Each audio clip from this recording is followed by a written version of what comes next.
Enterprise TV, a tradition of truth.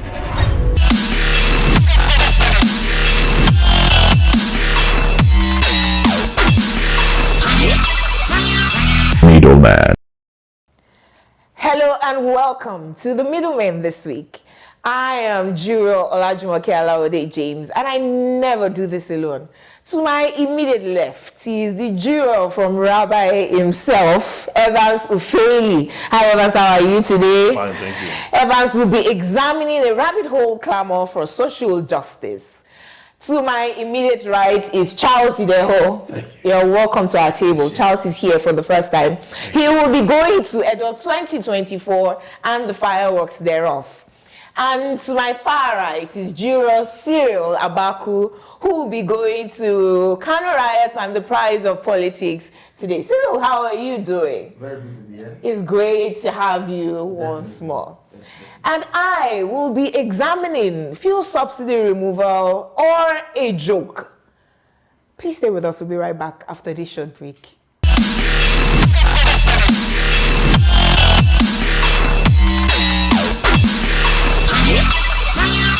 Middleman. Welcome back. It is the Middlemen this week. And I am examining fuel subsidy removal or a joke in Nigeria.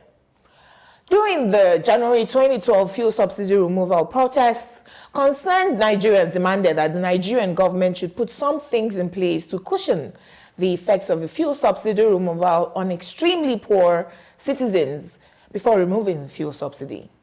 11 years later, we're still discussing fuel subsidy and its removal, with government waste still intact and the citizens now poorer than ever. You can't compare Nigeria to countries that don't have crude oil when discussing fuel pump prices. It is ridiculous. You can't also take what is under our belly, sell it at the international market price of crude oil, use the money to pay yourselves huge salaries, retirement benefits, luxury cars, jets, presidential yacht, houses, allowances, and then import petrol only to ask extremely poor citizens to also pay market price for fuel. Why aren't we refining our fuel?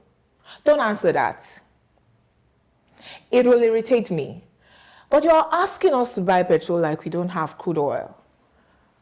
Are we a joke to you? Where's the power of a citizen? If Dangote can build a refinery in 8 years, why can't Nigeria build 2 refineries in 8 years? Oh, I forgot, the Port Harcourt refineries has resumed operations. There's just fuel scarcity in a few places in the country. The expensive fuel is even hard to find. Some people accuse us of wanting everything for free. That's not true. Nigerians are willing to pay for quality service. What we won't accept is for a few people to get into government, reward themselves, and then ask us to pay for their lifestyles. A public servant is supposed to serve, not enrich themselves to the detriment of the country. We're told Nigeria doesn't earn enough to build infrastructure like refineries. Yet governors, senators, representatives, and even the presidency don't mind using the minimal resources to sort themselves out. The country is swimming in debt, a whooping 87 trillion naira, while officials are swimming in billions in severance paid to themselves. Rich servants of extremely poor people. Poverty capital of the world with the world's richest government officials. And to be honest, Nigeria isn't poor. Just the human capital is enough for some other countries to be extremely prosperous. Yet, our resources aren't even minimal. It's just that crude oil money is easy, so we focus 80% of government revenue on it. We have several other mineral resources like gold from Malaysia to Zamfara. We're flaring natural gas, while citizens can no longer afford cooking gas. We have vast land to develop agriculture, feed ourselves, and have enough to export. We just lack visionary leadership. People willing to sacrifice with us, save, build infrastructure, and improve the lives of our people. Instead, these ones ask us to sacrifice while they feed on our resources. They jostle to get into power just to be called big names. No ideas how to lead the country to prosperity. Nigerians don't even ask for too much. Give us constant power. We'll pay for it. We'll drive industries and build our own wealth. I have to congratulate Nigerians for getting involved in governance, though. That way, we will hold every government accountable. Government must work for all citizens. We can't be paying taxes for a few people to squander. And if you think your person is now in government, and you will get contracts and be immune to Nigeria's failures, you are a joke. Regardless of how much you amass, the problems of Nigeria will still affect you and your generations yet unborn. Just look at insecurity. Can building higher fences keep you safe? My verdict: remove fuel subsidy, because we hear it's still being paid through the back door. But before you do, remove government excesses. You can't be spending billions for feeding in government houses and asking a citizen, your employer, who earns 100,000 naira, to spend 50,000 on fueling his car and generator in a month. It doesn't make any sense. In fact, our 30,000 minimum wage just now seems like a joke. If the president of America is paying for his own food, why is Nigeria feeding rich government workers while citizens live in multi-dimensional poverty?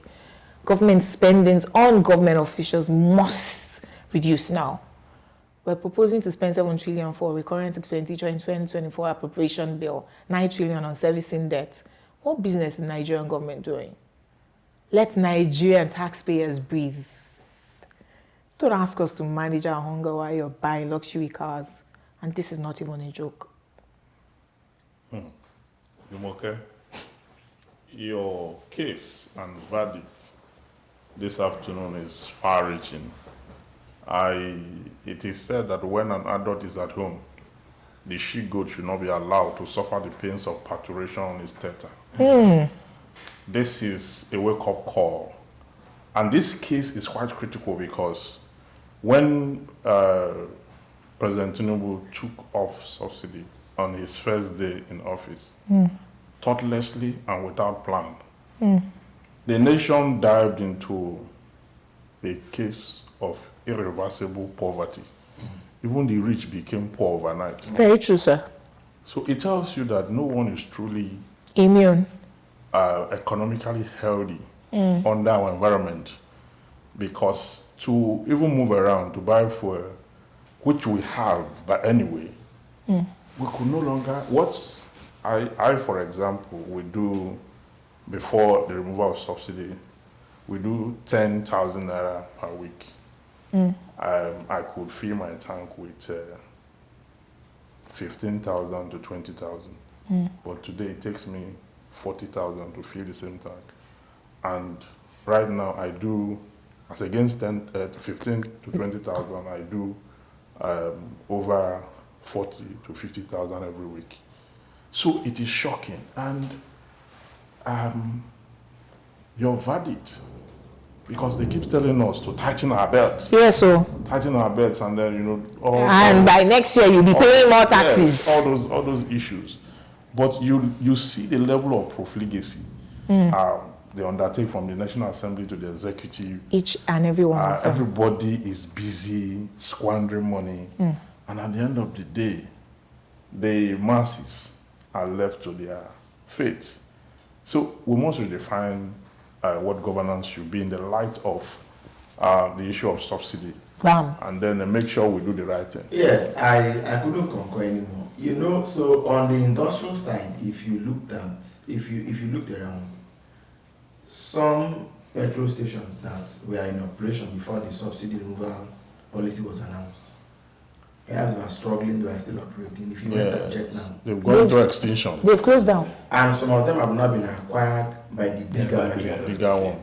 So where you saw, let's say, Zumbia petrol station, you may now be seeing some of the big names. The bigger names have taken over and have changed the branding. You see, but what bothers me is, Jumoke's examination perhaps didn't cover that ground. The critical silence of the critical voices, yes, for me, is the bane of this whole issue. You know, are the voices still there? They are cracked up. Yeah. Because all of them have become one. It's a problem. Even when something removal was well intended in 2012, these same voices ganged up against it. Yes. Only some weeks ago, Governor Fayemi former Governor of Ekiti, came to say that it was all politics. Yes. That they knew better than to have, but that they could have allowed that thing to fly because. But it served their own interests.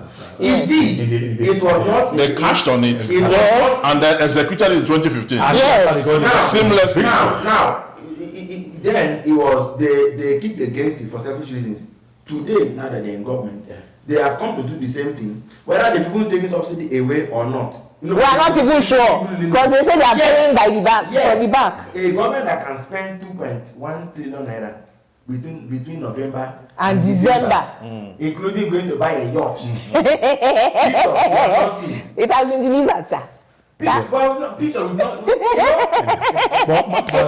So these are the issues. We are gradually heading into a place where whatever is done will just be taken that.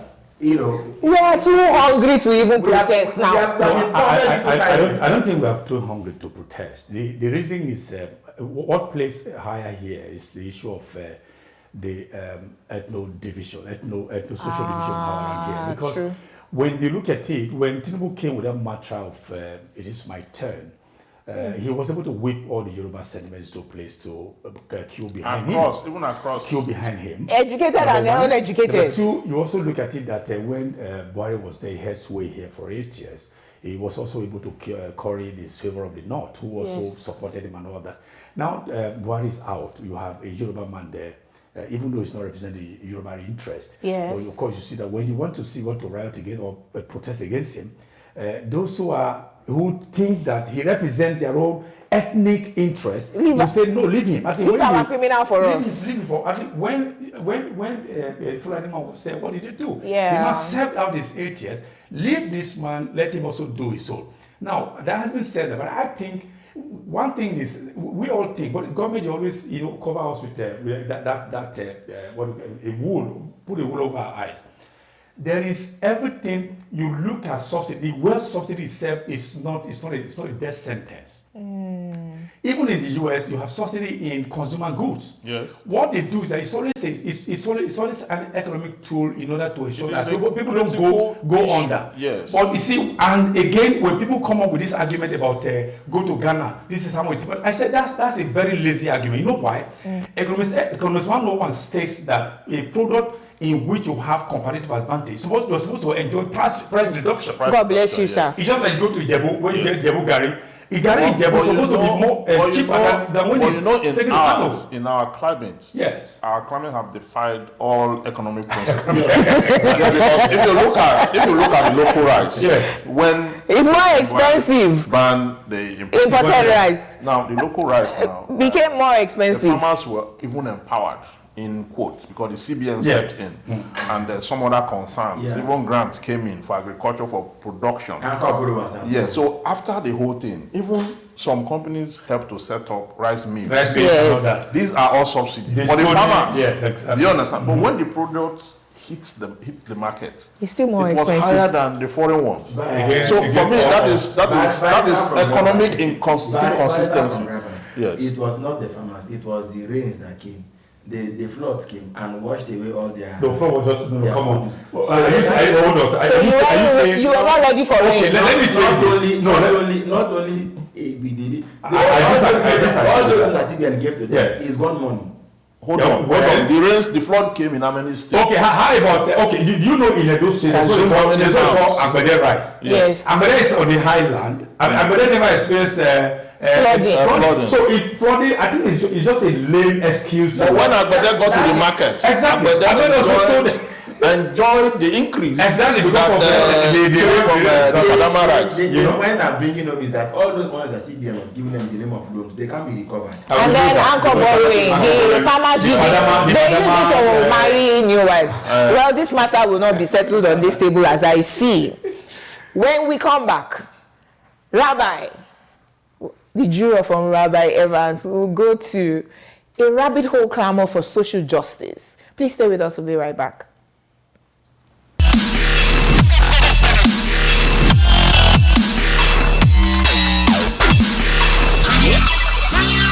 Middleman. My case, a rabbit hole clamor for social justice. Amidst the steam of various judgments of the Court of Appeal springing forth from the outcomes of the 2023 general elections, whilst I do not agree with some of the judgments delivered so far, especially that of Clamour, I want to draw the attention of Nigerians to court orders made on specific issues that borders on their welfare, which they never talk about. On the 15th of July 2023, the court ordered Buhari to account for $460 million borrowed from China, which was claimed to have been used to fix CCTV cameras in Abuja. That issue has gone down the drain as we speak, like the ones before it. And nobody talks about it again.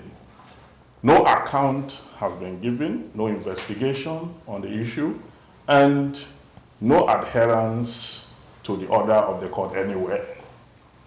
Nigerians aren't talking about it. They are calling out the judiciary instead. The court made an order on July 19, 2023, mandating former Governor Ifeanyi Okowa to account for 200 billion naira collected from the Universal Basic Education Commission in Delta States. Several months later, no account has been given and no money is refunded, but Nigerians aren't talking about it. There are no protests, not in Delta or anywhere. Meanwhile, all eyes on the judiciary. The citizens are complaining about the courts and the elections. On December 4th, 2019, the court ordered the federal government to recover pension fund collected by ex-governors who are now serving as ministers from their respective states. The orders of courts were not obeyed, and no one is talking about it. The citizens say the courts are corrupt. The orders and judgment delivered so far on critical areas that affect the welfare of the citizens are not discussed. They have failed to let out their voices. Rather, they are busy majoring on minors. On the 10th of July 2023, the court ordered the Nigerian government to give account of $5 billion recovered Abacha loot since 1999. No account has been made so far. Nobody has been punished, no protests, but the citizens are threatening judges on the basis of the presumed malpractice in their judgment on electoral matters. The same election where the people they voted for going to office to embezzle the national treasury. What a paradox. Here is my ruling and judgment. Let the public compile a list of the court orders not obeyed because there are many, and mobilize themselves to make a clear demand of what they want rather than calling out judges who, by the way, have had to sit on cases where what is before the court is actually different from what the public wants. And the public threatening the judges with utterances will lead this country nowhere. Nigerians must get to work, make the right demands, and take your destinies in your hands. I shall go to Rabbi again. We are taking our destinies in our hands. That's why our eyes are on the judiciary. You people will be telling us that my lordship is Lord and God. After God, it is the lordship, is the court, is the everything. And you're asking us to take our eyes are on the judiciary because we don't trust you people. Your eyes cannot be on the judiciary. Eyes. When your electoral system is messed up. Rabbi and juror from Rabbi. From your polling unit, from your home. Who will solve the problem? No, hold on. The judiciary cannot solve it. That's what I draw your attention to. You will solve the problem. You see, from your doorstep to your polling unit is where the problem lies. Clean that polling unit. Clean the system. Clean what happens on that day. Take charge, secure it, so that people don't come and take over. Then you now pull to the court. You now ask the judge to use judgment to clear Nigeria. Are we the ones who put up the server? Ask Jiro Evans. Who are the people who put up the server? Deliver the judgment in Kano. Then went and wrote. The CTC. That's not the issue. Mandate is the judiciary.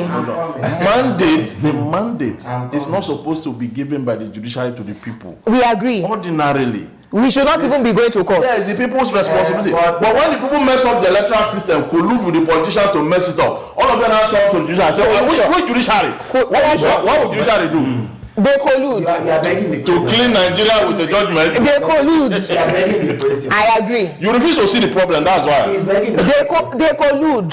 You are begging the question, sir. So the judicial, who wrote that judgment? The We are judiciary. not talking about judgment. Before you got to judgment, They are magicians. But where I agree with him is that we the people collude to the extent that if we're not colluding with politicians to manipulate, to switch off server, to snatch boxes, to kill people, to stop people from even voting at all. Judges, listen, it's like in the media. People, if the elections are free and fair, we only want to go to you don't want to talk about the problem. See, you don't want to talk about the problem.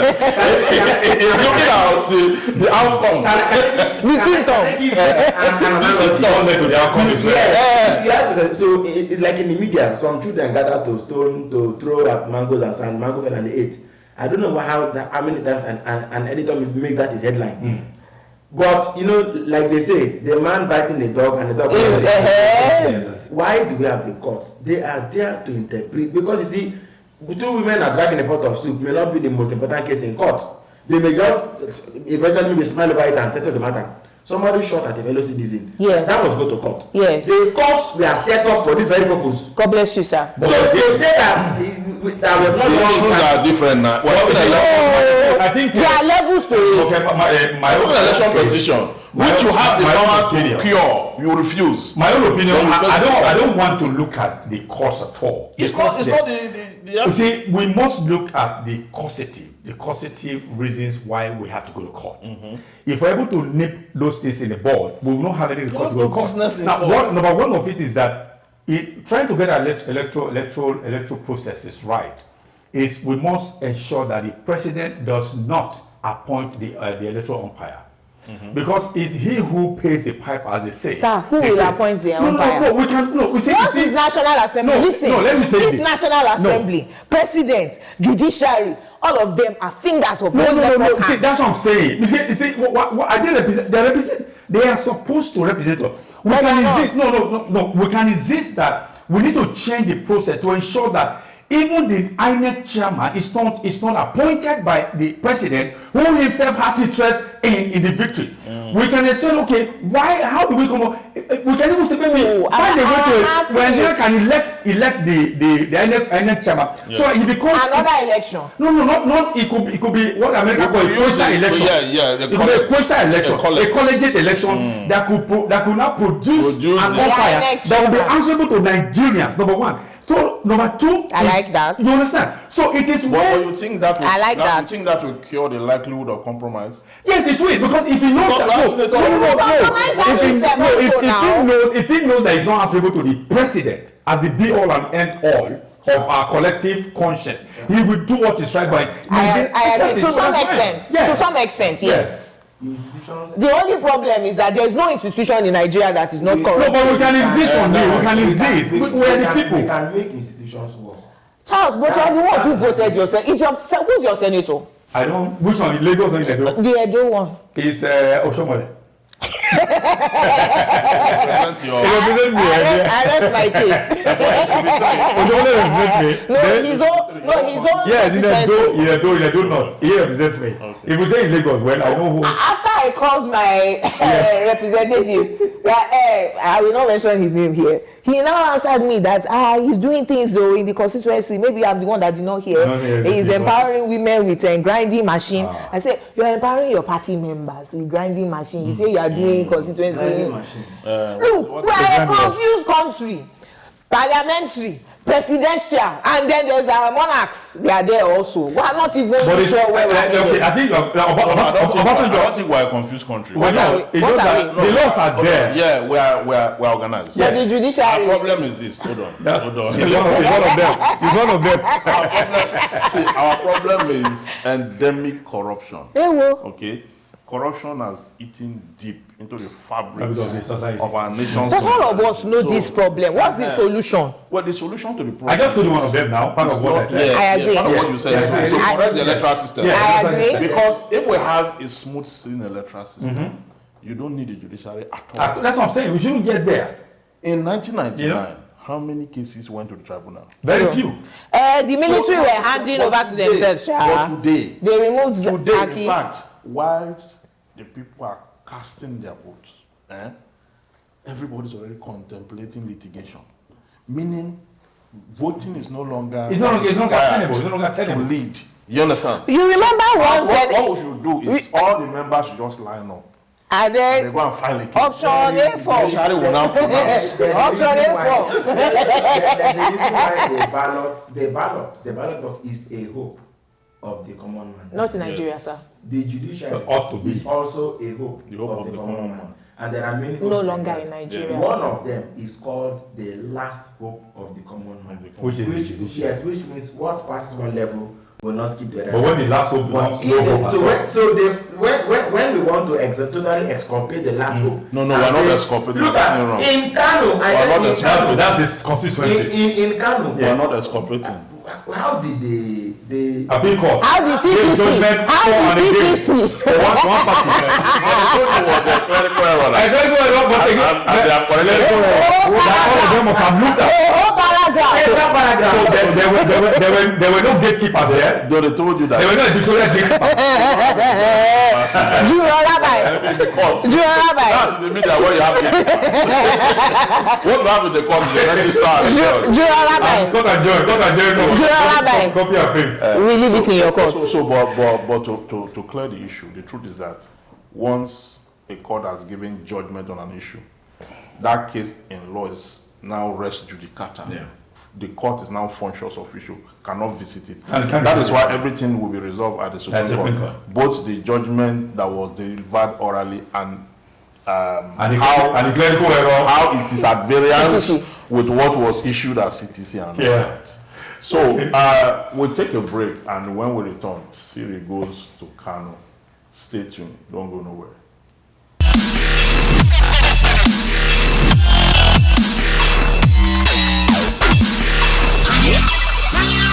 Middleman.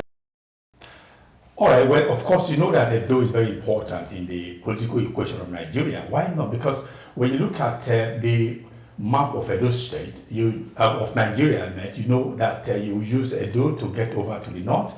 You also use Edo to get over to the east. Same thing, politicians have also plotted how they also use Edo as an entry point to the east, as well as entry point to the north, and vice versa. But again, Edo State is in the news again, but not for the right reason, but for the wrong reason. And I expect that having learned from the intricacies of the politics of 2020 that threw up Obaseki again as when he was elected. Of course, remember the political hige-haga, as my brother Patrick Obama will call it, what he, of course, we call a travesty of incalculable discombobulation. But again, we are there again. We are having this travesty again because the gladiators are now new. The gladiators now were in 2020 in the same camp. These gladiators that was in the same camp in 2020 have now become divided. And these gladiators are the incumbent governor Shomole, against his deputy, supposed to be a godson of his, that's Philip Schreiber. What is at stake is the heart of Edo in 2024. To Obaseki says that why don't you allow fair play and equity to play? Because Edo is head up with 3 letters. You find that what you call a tripod. You have the Edo South, of course, consisting of 7 states. Seven local government, I meant to say. Then you have Edo Central with 5 local government, and then you have Edo North with 6 local government. When you also get to Edo North, you also have a tripod. You have the Exako, 3 local government. You have the Oman, 2 local government, and of course, Akoko Edo, 1 local government. All these make up Edo. But again, when it has to do with voting, the whipping boy every time is the Edo Central with just 5 local government. Now, Obaseki is saying that if we don't allow equity to play, that whipping boy will never ever get to Osadebe House in Benin City. That's what the Edo State House is called. Now, what he's saying is that Philip Schreiber, who is his deputy, should not even think of getting close to that at all. And he has a reason for that. The reason is that the pendulum of leadership has been swinging between Edo South and Edo North, leaving out Edo Central. Now, he said that when Oshiomhole was there at the governor, Oshiomhole spent 8 years, and the deputy was Edo South. Of course, the Oshiomhole is from Edo North. Now, when Oshiomhole set out his stand, handed the baton over to Obaseki, the incumbent governor from Edo South, the pendulum of deputy governorship went back to Edo North.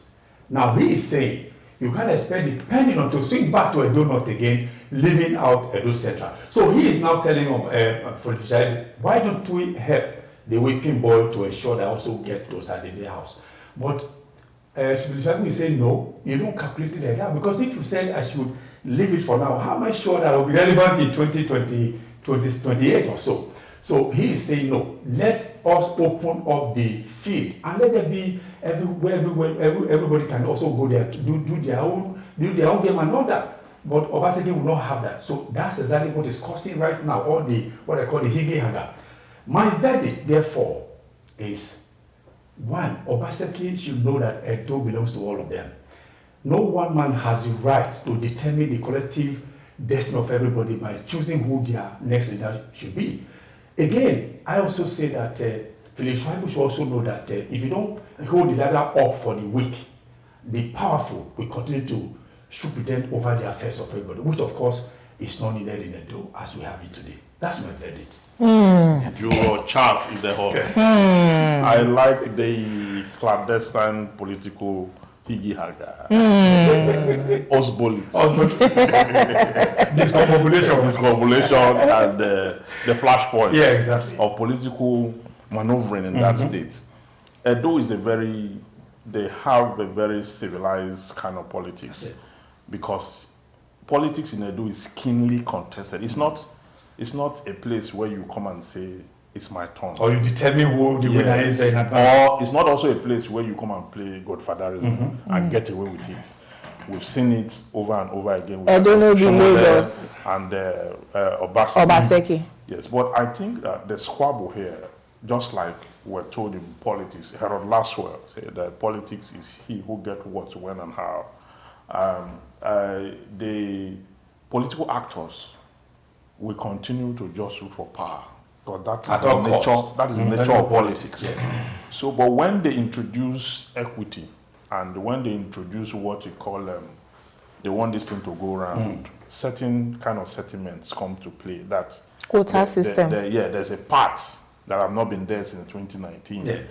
And the current deputy governor is not from that part.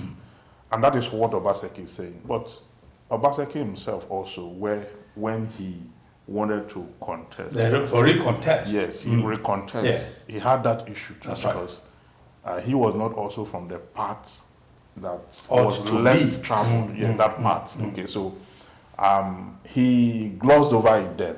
So now he's trying to instill that you just. So he doesn't have the moral rights. So he now loves those people now. Or what is he trying to do? I see that.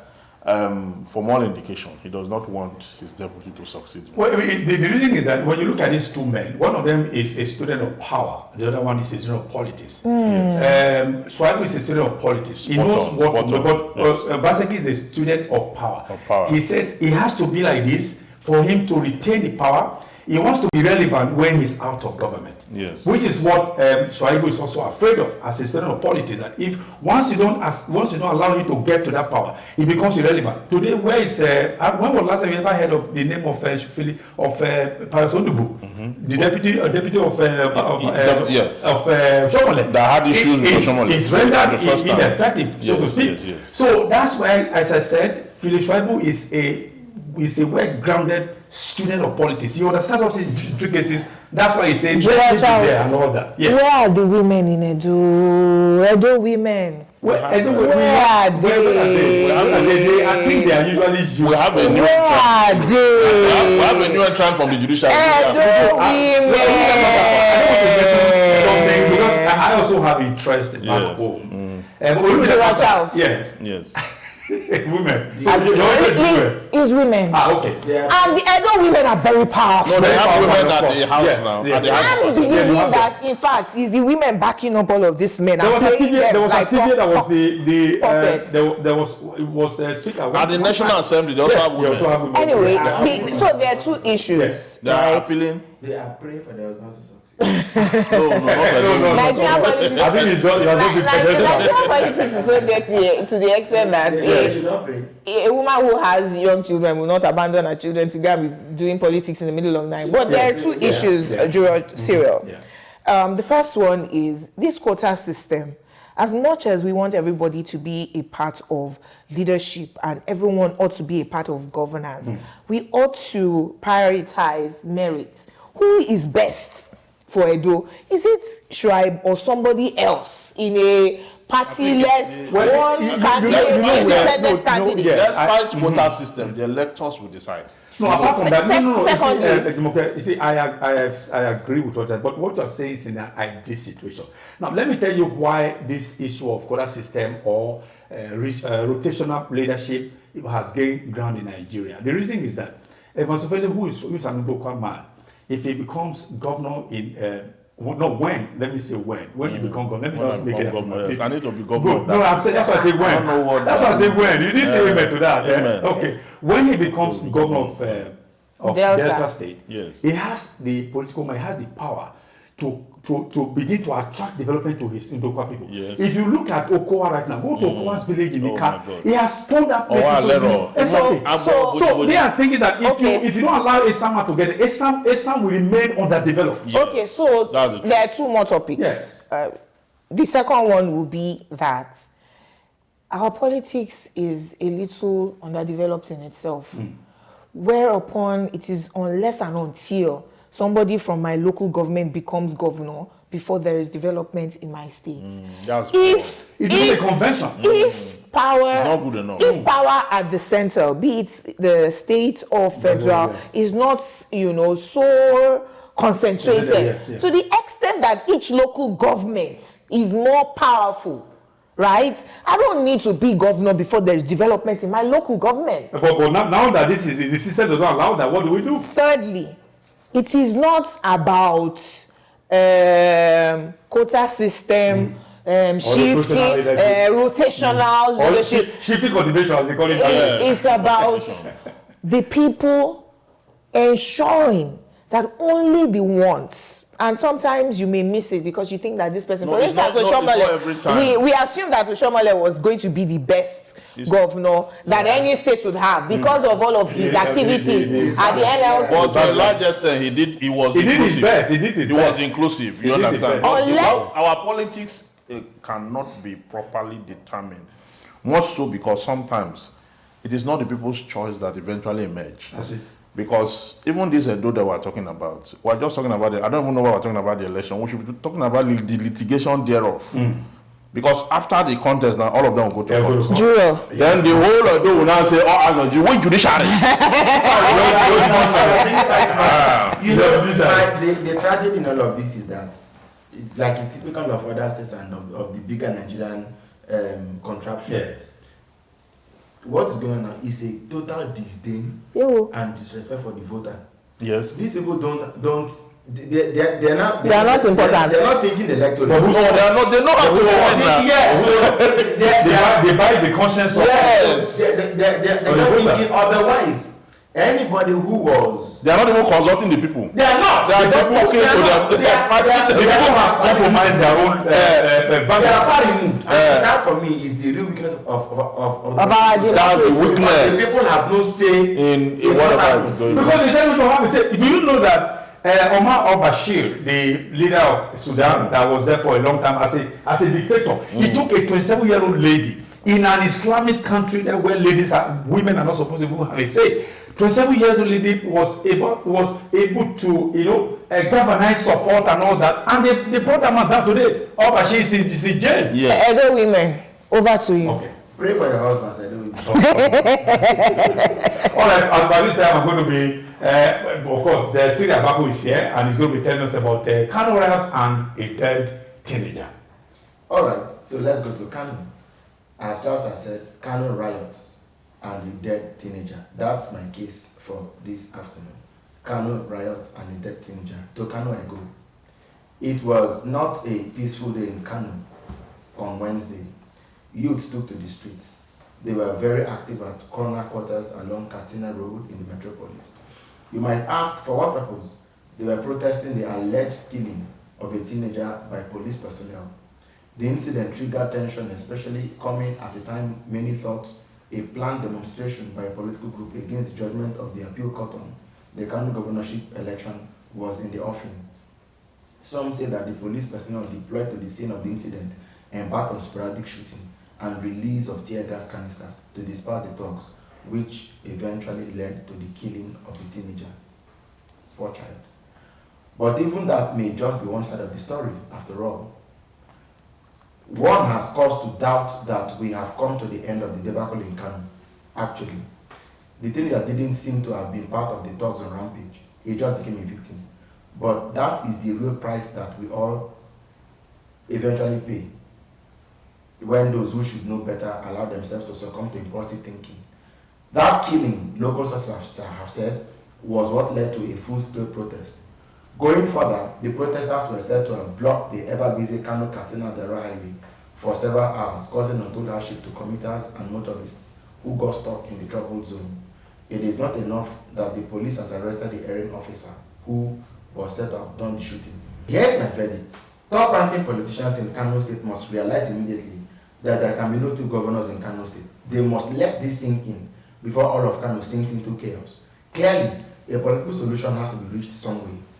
A society that lacks men of good sense and goodwill cannot hide behind the ridicule being fed us by the courts and claim that they are seeking the public good. To this day, whoever authored or doctored the contrary CTC of the appeal court ruling has remained faceless and nameless. This is where the police should be spending its energy as a shortcut to peace rather than the kind of event that has led to the death of an innocent teenager. I so hope. Juro Evans, Ayana. It's a constituency. Juro Siri. You see, when we offered the government in secondary school, the first, the popular canonized riot was the Kano riot of 1958. 58? There was one in 58, there was one in 53. Yeah. Okay, so from there we read about riots in Kano. So Kano have that, I won't say reputation. Yeah, they have that history. Yes, that one, and that was political, a build up to independence, because you know, as of 1958, not many people know the eastern part of the country got independence in 1958. They were ready. The West were also ready, but the North were never ready until 1960. So we have to wait for them. So that's the issue here right now is that the political actors have sharp contrasts of supporters who are not very tolerant. Okay, so the judgment came in between an already prepared chaos. Like sparked up, this side felt the other side was responsible for using the court to doctor judgment, whatever it is. We also know that Kano have a huge population, mass, and most of those who do the voting, the foot soldiers, are not highly educated. Okay, as against the politicians who are schooled and all that. So, but you find out that these people can also be controlled. They are easily controlled because of the way they have this unitary thinking. So I would blame the politicians for the crisis in Kano. The reason being that their supporters hear them. Yep. But once they have refused to allow peace to reign, where are the imams though? Their supporters also will ensure that there is chaos. constant chaos. Yes, very true. Until one part gives in. And that is exactly what is going on there. Someone has been killed as we speak. And this is fueling now, crisis. Do you remember the former governor of Kano State, Governor Ganduje? Or the immediate past, Immediate past. Immediate past governor. Yes. There are so many former. So that yeah, we're able to past situate government. it. Okay, which is why I mentioned his name anyway. Dr. Ganduje, because he has a PhD in public administration, right? Got scholarship throughout his educational days in Nigeria, up to PhD level. So Nigeria educated him. Now, as governor, he wanted to empower his people. First time, it was shoemaker kits he gave out. The marriage. There was another time, it was wheelbarrow. Mass marriage. Another time, it was Indomie, eggs and bread. And when at that time, I remember shouting, how can you, PhD, be empowering your people with noodles, bread and eggs? And they reminded me. And there was a contract, right? And they reminded me that this man has PhD in public administration. So, as a doctor, he knows more about what his people want than you, educated Lagosian, just shouting there. I agree with you, Juro Evans, that it is the politicians who are fueling all of this. And it's for a purpose. Because even though all of us disagree that how can the court ruling be different from what came out in CTC, and they have quickly come to beg us that, sorry, it's clerical error, we will correct it. The politicians, if they held back their supporters, we would not have a riot. Again, Kano is always volatile. Thirdly, if the people are majorly uneducated, if you have weaponized poverty, if you have a mass population like Kano has, where I'm voting for my bread, I'm voting to marry, I mentioned educated people too. I mentioned that the immediate past governor had a PhD. I mean, that shows enough that there are some educated. What's the population of the educated people to be illiterate? Jumoke and Rabbi, is when we look at it, Kano, okay, if you look at the North as it's constituted or configured, politically speaking and administratively, Kaduna is the administrative head of the North, entire North, while Kano is the political headquarters and commercial good. Now, you talked about a PhD holder empowering people not to go to school, but to empower them in the meaning of trade. Now, it is also deliberate, because there is this unwritten law or a convention in the North that the less people you educate, the more a few will continue to hold sway. It's a unwritten law. So if you begin to empower them and you begin to take them to school, more of them will be emancipated, and then they will ask questions. Yeah, this stereotype leadership and followership will no longer be there. People will not begin to ask. That's why they are recruiting them into marriage early. So you know, yes. So what they do is that one very powerful man will have a house on this street, for instance. Everyone around maybe about 50 meters and we always come over there. It will say, okay, what's the problem? You want to marry? Don't worry, I'll marry for you. There's a widow that there's somebody who has just become a widowed. They marry for you, no problem. So every month they come in there, or every Friday they come in there, and then everybody with beggarly, that beggarly state and all that. They give them handouts and all that. No, it's set because so whenever they want to be head up, they want people to hold up the ladder for them to go over there. They have full soldiers, all of them, who are registered full soldiers, who you just tell them what to do and they can't question you. So that's why I said these things that they are unwritten law and conventions in the North that you must keep the people poor and it's for a purpose. Okay, question. We are here to render solutions to societal ills that we discuss. How do we emancipate our people? This question is very vital because my heart was broken. Education is the way out. You see, this education, again, let's say if you say education is expensive, then try. No, you need to be specific. Education. Western education. Because it's not just Western education. No, most time. Education doesn't mean school. Remember, let me say this. I agree. In Kano, for instance, you have agree. so many educated people in the Quranic school. So most of them even have PhD in the Quran. But these are the people who are still, being how do I say what I want to do? You use them. You use them to also culture is playing a role. You see, culture plays religion. Let me tell you something. You know, when Jesus preached the gospel. He knew that the gospel was light, that the gospel was education. was education. But he warned the people that you are going to use your tradition, or you are already using your tradition to make the word of God of no effect. You understand? Aristotle said that education is the ornament of prosperity and refuge in adversity. You cannot liberate the human mind without education. It's the first weapon. Right. So if you are not able to educate people, you will enslave them. And that's exactly what happened. No, it did not. Not that they are unable.